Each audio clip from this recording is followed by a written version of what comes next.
Welcome to South of King's Landing, Explosion Elk's House of the Dragon after show, where we discuss and break down each and every episode of House of the Dragon Season 1.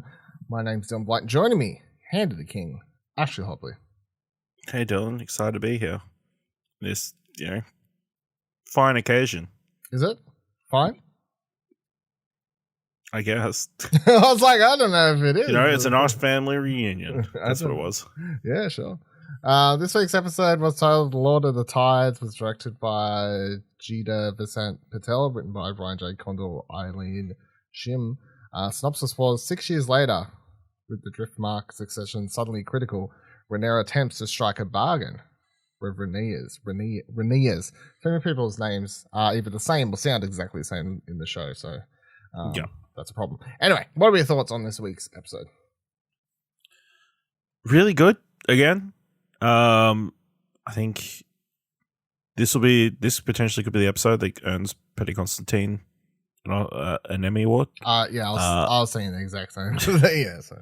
I mean, he's pretty incredible as he's been incredible the entire show, but the arc. The arc, and obviously this is the final episode. Just a man on his last legs.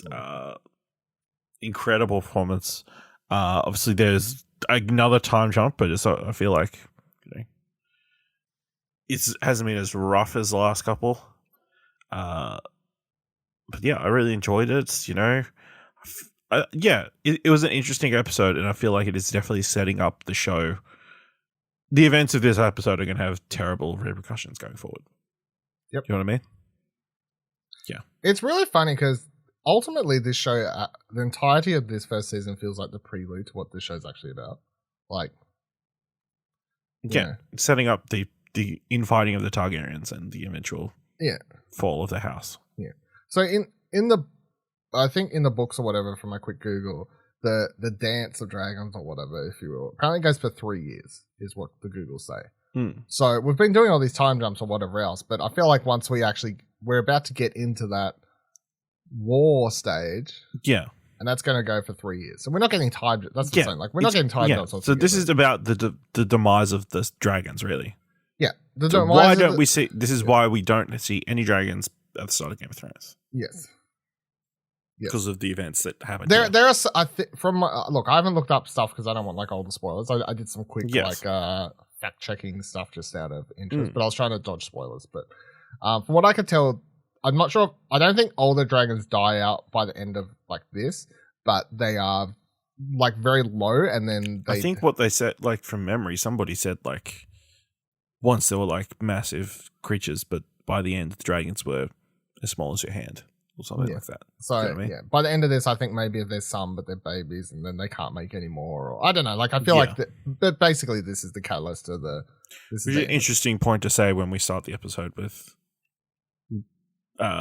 Daemon finding 3 dragon eggs, freshly laid. Bloody Tomb Raiders his way down there into steal some eggs right out from under the good old Daddy Daemon. Yeah, Daddy Daemon. I really like Daemon this episode. He was he's super likable now. Yeah, and not at all problematic. It's a great print. Okay. It's really weird. I mean, again, you have to put aside all the everyone's marrying inside the family thing, but with that aside, he's at least in this something we have to deal with, and because I feel like this episode's best scene, and one of the reasons we're talking about Paddy Considine getting an award is surely that scene where he walks into the throne room. Yeah. And the fun fact I saw, I don't know if you saw this as well, was apparently the crown. The crown. Yeah, that's crazy because that is such a moment for those characters, I feel. So, for anyone who doesn't know, when the crown falls off Viserys' head as he's climbing his way up to the throne, apparently that wasn't meant to happen. And it was just Matt Smith sort of playing into the moment, picks it up, they carry it up with him, and then he puts the throne on his head. So none of that was in the script. However, within the context of the show, him, Daemon putting that crown and helping his brother and all that is actually a rather emotional moment for the two of them. I feel and a real highlight for the show. Mm-hmm. You just can't plan shit like that sometimes. I feel that's just I mean, just him letting Damon help him, I think was probably him letting Damon helping him, and then Damon putting that crown on him and sort of giving him a nod, and considering the last time they were in that throne room, like together, Damon, saying he didn't really deserve to be king or whatever. Yeah. He wasn't strong enough. And then, when he really needed it, he was very strong. Yeah, I think in that moment, Damon's respected him because he knows how painful it is for him to obviously come out there, but he's doing he was when he was like pretty much just living on drugs the entire time. Yeah. It's that scene prior to that where like you see Paddy, like obviously it's prosthetics and special effects or whatever else, but like he's just gaunt, missing an arm, like thin. No, not missing it. He's not missing an arm though. Yeah, he is. He's not from the elbow down at least. Oh, not from the elbow up. No, not from the elbow. He's missing from the elbow down. Does that not count as a limb? Does that not count as missing an arm? Or? Yeah, I guess. I mean, I don't want to be. I don't want to be. In my mind, when he lost an arm, I thought it was like from shoulder down, but yeah. Well, but I guess if you lost it from the elbow down, that would still be losing an arm. Look, all I'm going to say, Ash, is if you lost it either from your elbow down or your shoulder down, what fucking difference does that make, really? Yeah, it's not, like, it's really the hand that you was what you're really exactly. So, yeah, because that scene where he's like really gaunt and just like sitting there, and just where they get him to sit up while they're treating him. You see all the like holes in his body and all the sores and shit. And shit's fucked up. That's what it is. It's really fucked up. And then the scene of Rhaenyra and Damon coming with the children, and the children start crying. Yeah, I was like, I don't think that's acting. I feel like those kids just started crying. The prosthetics must have been really effective. Yep. Not CGI, yeah. I think it was CGI. I think the arm's CGI, but the rest is makeup and stuff. Because even his teeth are obviously all yellowed and whatever else. But yeah, so Viserys dies at the end of the episode. But I mean, we can come back to stuff. I want to talk about the biggest thing, which is of course the moment at the end, like because that's what this is the moment. I feel like this is the moment. The show ends on a moment that sort of sets in forth everything that's gonna to happen in the future seasons and episodes of the show. Just when it could have ended out, it could have been all fine and well. At the end of dinner. Well, you got the impression that there's the potential there that they could have all worked together. Were you believing her when she was saying all that yes. stuff? Okay. I believe. I believe maybe she believed it. I don't think that at the end of the day it was going to make much difference, because I think as soon as she got Mr. Hightower, her daddy back in her ear, she would have just like been like, "You're right, no." Like I feel like it was no matter what it was. I reckon there was a chance. No chance now. So. Not that no chance now, so it doesn't really matter. But whether how much of an opportunity they could have been. But I felt like in that moment they, rekindled some of their childhood love for each other, coupled with her really knowing Aegon shouldn't be king. This show does such a good job at just showing all of Alicent's kids are horrible. And all of... that's a bit harsh on her daughter. Okay. Apart from her daughter, all of her boy kids are horrible. All her male heirs, yeah. All her male heirs are horrible. And then all of Rhaenyra's kids are good. Like, yeah. That's nice. Does it very normal. The show does a very good job at saying those kids are pretty nice, but those kids, they're evil shits. Like, it very much lays it out. So... Yeah. And here's the other thing, talking about like all the characters being named the same and all this other sort of stuff. Would it really, if they named characters Tom, Tim, Bob, Dylan, Ash, and whatever, like a bit more variation, what happened at the end of this episode wouldn't have been a problem. Because you got Viserys on his deathbed, thinks he's talking to Rhaenyra. He's picking up a conversation from 5 hours prior, which be like, who does that? To which I say, I have a dude. Old people with dementia. I have a person at work who does that. He's younger than me, and I think it's just because he's on the spectrum. But that's totally fine. Like, he'll come up to me and be like, blah, blah, blah. I'm like, oh, right. You're talking about a conversation we started 2 weeks ago, but that's fine. It's just, cause that's what he does. He just starts talking about Aegon, like Aegon from hundreds of years ago, Aegon, who had a dream about legend, the Song of Ice and Fire and all this sort of stuff. And that's what he's talking about. Meanwhile, Alicent's like, my Aegon? That's it? Yep. My Aegon? You're talking about my Aegon? And then he's like, I trust you. You've got to do the one. You've got to be the one to do this. The prince that was promised. The prince that was promised is Aegon. So she hears that and goes, all right. All right. Well, I guess I have to make this happen. I guess I got to make this happen. And that's what his last words were on his deathbed. So, look, the whole show, you could put the blame on any number of people. But I think we should put the blame on the fact that they decide to call several people Aegon. And that's really what the problem was. Because if they'd been called anything else, this wouldn't have happened. Yep. Also, fuck Alicent for not even taking a second to be like, I don't think you're actually talking to me, because I've never heard anything about the Song of Ice and Fire thing before. Like, she's just like, really weird. That part doesn't make any sense, but he did say Aegon, he did say King.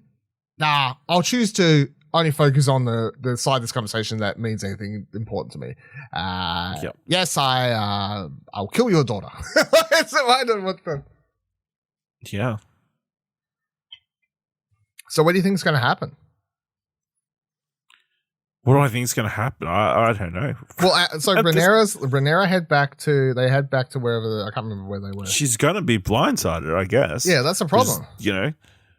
She's taking her children back to Dragonstone, and she's coming back by herself. She's flying back by herself on Dragon to be with her father. She's going to arrive, he's dead. Yeah. And they're going to be like, hey, we're taking over. Get too bad. Yep. You would suspect she's going to put up a bit of a fight. I think we're going to get some dragon on dragon violence next week. Dragon on dragon violence? I think she's going to have to try and escape King's Landing. Yeah. But, it's interesting. But I want to touch on more stuff from this episode because there was a lot of stuff that happened. There was a lot. I just wanted to jump straight to the what do you think is going to happen next week then? We're doing that at this part of the show. You're going completely out of order. Yeah, it's wild. It's wild times, Ash. I think that she's just going to. I think she's just going to lie. I don't think Alicent's going to. I think Alicent's going to play coy. I think she's going to. She's playing the long game. I think she plays the long game. I think she just comes in. She just plays it nice and quiet. Oh no, your dad's dead. Let's him have the moment. Let's Rhaenyra leave. And as soon as she leaves, she starts turning all the wheels. She starts like doing it while she's out, She still can't kill her. Like, she doesn't have enough. If she killed Rhaenyra in cold blood, she wouldn't be able to get her son on the throne. I don't feel like that's a thing that works. No, because it would go to her son. Yeah, so I don't think any of that works. So I think she's just going to work it to try and get a council, and like, it's going to be the first male heir to the king. Should be king. So just I keep forgetting, the one she's going to try and get in the throne is the one who raped the. Yeah. Right. Yes. Yeah. Okay. Which was a very confronting and messed up opening to the episode. Yeah. Especially Alicent, who we've seen being so high and mighty, being so caring so much about honorableness, having to stoop down into the muck to protect her son, in such a incredibly relevant scene in which she tells this woman that she believes what happened, but what will other people think? What will other people say? And pretty much pays her off, forces her to drink the abortion tea, and sends her on her way because she doesn't show up for work that day. I assume she's. I assume she was told to leave the city, right? Yeah, here's your money. Enough money to start a new life. Yeah, and leave. Just an entirely messed up whole situation. But as you said, I felt is a scene that could play as out terrible as that was. I couldn't help but feel a little bit for Alicent because she didn't enjoy any of that. you know. No, you could tell she definitely didn't enjoy it. There was a good performance there, the way you could see it like on the lips and the face or whatever. I feel like this episode like endeared you to Alicent a little bit. A little bit. Still don't like her. No. And still overwhelmingly from last week. Yeah. Team Rhaenyra. Yeah, 100%. In our poll. Yes. It was like 88%. Yeah. So. Should have been 100, but that's fine. Some people probably just didn't watch the episode yet, like fucking Simon voting. Yep. Them watching the episode and being like, oh, I was wrong. Yeah, that's right. Fool. Yeah, her telling off Aegon and slapping in the face, telling him no son of hers. She says that, but she's still trying to get him on the phone. Because you have to. Yeah. And then old mate fucking... And then her hugging her daughter who, you know, she subjected to her son. Yeah, she just like runs over to her straight away and just hugs her. Like she comes in and is like, where is... Whatever her name was. She was supposed to be... Where is the her she's meant to be dressing clothing our children? Yeah. The way he's just like, oh, it's just a bit of fun. Or whatever. Yep. Yeah. So yeah, that was horrible. That was the thing that happened. And then her other kid, who was proved to be a horrible bastard last week, of course, continues to be a horrible bastard this week. Didn't see him do anything. He's like he's super skilled. Yeah, now he's like, yeah, they definitely super skilled fighter. Yeah. As people have been pointing out, he looks like an anime character. He really looks like an anime character. The white hair and the eye patch. Yeah, he definitely looks like an anime character. Yeah, they've definitely set up where it's like, okay, so the one that she's trying to get on the throne is just a piece of shit. Like, he's lazy piece of shit. Like, he doesn't want the throne, but he's the one who's going to get it, and he just sucks, and he's a rapist piece of shit, right? Meanwhile, the brother, who's presumably going to do all the fighting for his brother to get on the throne and whatever else, is actually pretty good with the sword, and that's a problem. And he has shown initiative and cunningness last week to steal a dragon away and whatever else. So, yeah, I think you're definitely seeing that he's going to be a problem once we get into stuff, because at the moment you'd be like the only person on, because now we're getting to separating them into their sides, which is the blacks and the greens. So the only person on the black side who could do anything to fight him, I feel, would be Daemon himself. Yeah, because none of Rhaenyra's kids could. I get the impression they are still not that impressive fighting wise. No, yeah, exactly. They are definitely not skilled fighters. I feel like there's what. So while they're spending all Alicent's kids are like, well, one of them's like spending all their time fighting. What do we see Rhaenyra's kids doing? They're studying High Valyrian and learning how to speak it and stuff like that. Be politicians and shit. Like they're getting more political training while the others are doing straight up war fighting. I find it a bit surprising Daemon wouldn't be wanting to do more sword training though, but interesting there. And we do get to meet, was it the two Daemon Rhaenyra kids this episode as well? Yep, Viserys and Joffrey's something else. Of one, but not that one. But yeah. Yeah. So she's now got what, 3, 4, 5 kids, right? Yes. Yep. Bloody hard to keep up. But yeah, the main crux of this episode is that the Lord of the Tides is gravely wounded. Old Lord Corus. Yeah. Dies off screen. Potentially. I mean, they say he's gravely wounded. He's coming back. He's going to rest. So he's alive the entirety of this episode. They're just talking about his succession, to which everyone wants a cut of the pie. Of course, Rhaenyra, it should be one of her sons, because it's I can't remember the person who didn't die last week's son, but then they're all bastards, of course. So that's where that whole lineage thing comes in. But then we learn that the Hand, who's the brother of he's just a piece of shit. Vaymond. Who? Vaymond. He's just a piece of shit too. He's not really. Well, you know, he gives no shits. Absolutely none. He doesn't. He truly believes that the Valyrian line should stay in charge of the Driftmark. So, and he truly believes, and as everybody knows, There's no Valerian blood in that in Jace. No. It's funny these shows when they get so down into blood and stuff, because it's like, you know, these days if you adopt someone, you know what I mean? Like if I adopted a child, right? You know, you adopt a child. There, you know, Stuart Little's a little.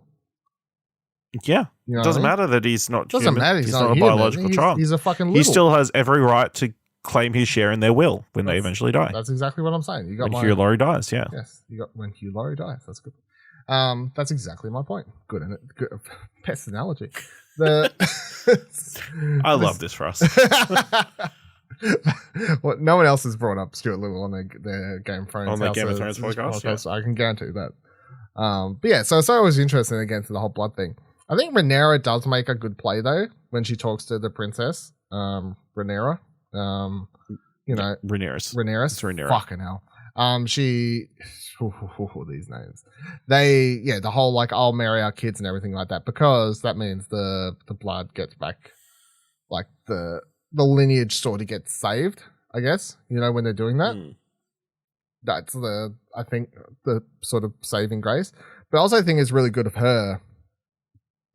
Like she doesn't do what she does to stick up for Rhaenyra's kids. She just does it for respect for her husband. Like that's why she does it. His husband's wishes to continue the name Valerian, which is more important than the actual blood Valerian. Blood Valerian. But now she's, you know, marrying off the children, so that's what I'm saying. Like of her daughter. So that's like there will be technically be Valerian blood. There will be very blood. I think that's what Rhaenyra says.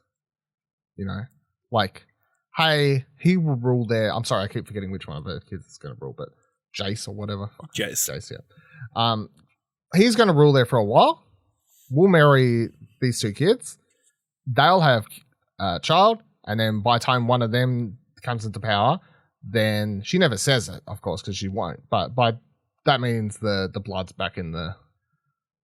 That means someone will sit atop it with the actual blood back in their system. So, problem solved. Name continues. Everyone's happy. Blood continues. So, but yeah, he gets his head chopped in half. That was good shit. That was good shit. I love that when I appreciate that Viserys sits up. He's like, I'll have your tongue for that. No, Damon just has his head. Gone. Love that for him. What a moment. Great as well. Like, just him with the say it. Yeah. Just looking for a reason to cut his head off. And like, it's not like along the neck as we expect. No, straight. It's like half across the throat, jaw. Yep. Yeah. Just like he cut a watermelon, you know? Pretty much. And then, you know, them preparing the body. Yeah. She's watching. I like that scene with her watching. She says, you know, the maester or whatever says about, you know, it's bad luck to eyes and to watch death or whatever. And she says, it's like everybody in my life is dead. Yeah, she's like, everyone in my life's dead. So I'm good. Now, coming back on that, I want to take a couple steps back because I just reminded. So after our discussion last week, hey, do you reckon they had, did Daemon and Rhaenyra have what's his face killed? And were they in on it? Did they know? I think I feel like we got the answer to this episode, which is that. I feel like they thought he died. No, I feel like that. No, actually, yeah, no. I feel like I feel like their plan is what happened. I feel like their plan is exactly what went through, and they're just committed to the lie. Because she never technically lies when she tells the princess. Then you don't think she lies when she says she wasn't involved in her son's death, but she's not lying. That's what because he's not dead. Yeah, you think, yeah. That's the thing. She's actually playing a very like she's technically not lying because he is not dead. Was she complicit in helping him escape? That's not the question. Yeah. So it's hard to say either way. Yeah.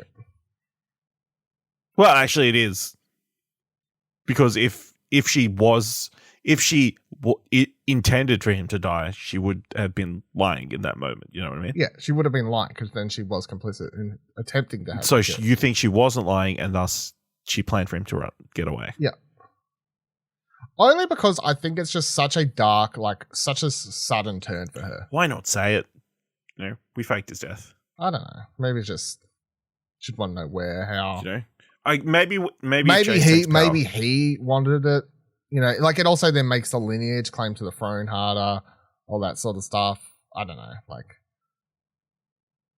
you know, it's just harder. But yeah, I just feel like everything last week, I just feel like Rhaenyra suddenly going from, like, I can't picture her doing a cold-blooded murder to cold-blooded, like, just straight up murdering her at the time husband. I just feel like that's such a steep dive. Jump.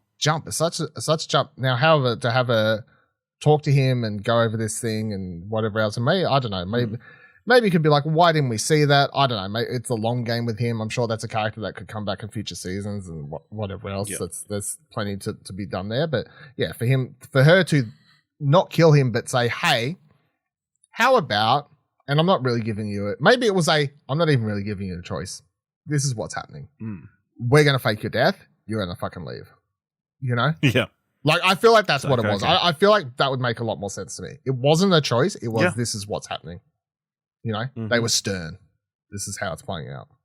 And he was maybe a little bit like, oh, I don't want to, but secretly, I reckon deep down, he was like, this is actually best for me too. So, yeah. That's how I feel that possibly played out.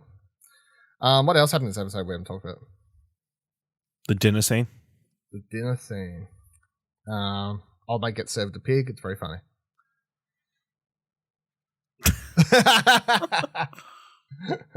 No, Viserys's mask coming off. Yeah, just that moment. He looks absolutely fucked up. Emmy award-winning moment. Yeah, but his speech was very good. Obviously, his speech was very good, as was the special effects and makeup. Yeah, everything that happened there. So, no, it was and that's like the final dinner. Really, that's the last time all these characters will be together. There's no way we're going to see all those characters in one room together ever again. No way. Not unless there's knives stabbing each other in the back. No. Or fronts. All of those characters in that room are going to kill one another in some way or another. But they're not. I don't think they're going to be in the same room ever again. I don't think so. So, especially since one of them's already dead by the end of the episode. Viserys is dead. So. That's true. It's interesting the way, you know,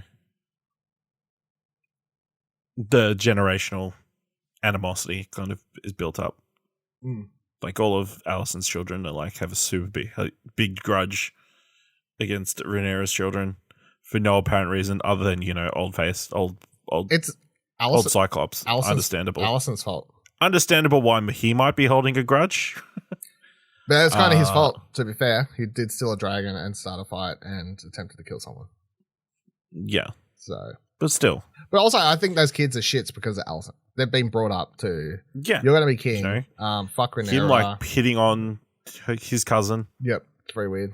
And betrothed. Yep. He's a little shit. And then, you know, him having the strong line, you know, innuendo. Yeah, I think, you know, Rhaenyra's children held themselves up with class, and then the elder one's like dancing with his cousin or aunt, I guess. Yeah. It's confusing. Kind of up yours too. Yeah. After she gives the toast, like, it's not so bad. Occasionally shows interest you when he's drunk, but that's it. Yeah. It's kind of fun. Man. Weird family. Yeah. Oh, your normal family. Yeah, so what? We got 2 episodes left? Other thing was that there was like a messenger to Damon's old friend. Yeah. As well. Like, is she going to be coming back as an important figure? I assume so, because they literally they only play that scene for nothing else in this episode to have anything to do with that. So I'd assume it's something to do with something else. That'll happen. Yeah. Yeah. There's 2 episodes left, right? There's 2 episodes 9 left. and 10. So do you think, here's my question. Next week's episode 9. Mm-hmm. Penultimate episodes of Game of Thrones, usually something massive happens. Yep. Are we following the same tradition for House of Dragon or no? Well, it is, if my prediction's right, there's going to be a dragon fight. I think So a you're gonna say dragon yes. dies tonight. Whoa, a dragon dies tonight. Dragon dies tonight. Dragon dies tonight. Please don't. Dragon Please dies tonight. Stop. Yeah, I mean, I'm going to assume we're still following the tradition. So I don't know if a dragon's going to die, but I assume something big happens. And then the finale of the season will be, usually that's more set up, closing of stories and setting up of stories towards the next season. I don't mind the way that we got so used to that structure for Game of Thrones. I don't feel like there's any reason to change it. I mean, it'll be interesting because, you assume Alicent's going to come out on top and be holding King's Landing at the end of this season. Yes. And then, Rhaenyra is going to be kind of split up amongst several different positions here in Dragonstone, Driftmark. Other things are we going to get any look at the Vale? Seeing as Daemon apparently owns them. Well, yeah, I assume a lot of season 2 would have to be Rhaenyra kind of gathering, manipulating like other forces, like them spending time, both sides spending time aligning the other parts of Westeros to their side or not their side. If we're going to get several seasons out of this show, then we can't just go rushing into big battles and stuff. But I feel like that's where that sort of has to be set up a lot of time doing other stuff like that. And not to mention the book this is based on obviously is like it sort of rushes through the story. So there's a lot of room to add in new characters and expand upon subplots things and and subplots stuff, and stuff like that. So, yeah. All right. That'll do it for this week's episode. The council is officially over. Join us next week for another episode of South of King's Landing where we're going to be talking about a dragon dying, apparently. Until then, check out all our other podcasts on explosionover.com, including the Lord of the Rings Extended and Middle Earth podcast. The finale episode of that is happening this week. Crazy. All new Marvelcast, the finale of She-Hulk is happening this week. Crazy.